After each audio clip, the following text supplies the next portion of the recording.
Tim senior Sriwijaya FC yang telah berkumpul di Palembang mulai memanaskan persiapan dengan menggelar latihan tanding melawan tim EPA SFC U20. Laga internal ini sekaligus menjadi ajang seleksi bagi para pemain trial yang tengah dipantau kemampuannya. Ya memang harus ditingkatkan ya, terutama pemain-pemain yang trial, fisiknya terlalu tertinggal ya, dengan pemain EPA yang sudah persiapan hampir dua bulanan ya. Jadi memang harus ada peningkatan. Dan memang dari sini nggak kita ambil semua, hanya ada beberapa pemain yang memang kita ambil untuk kita ikutin trial di Jakarta.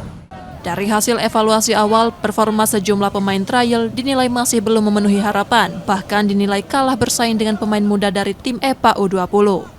Manajemen pun bersikap tegas akan mencoret 7 pemain trial yang tidak lolos seleksi. Ya, coret.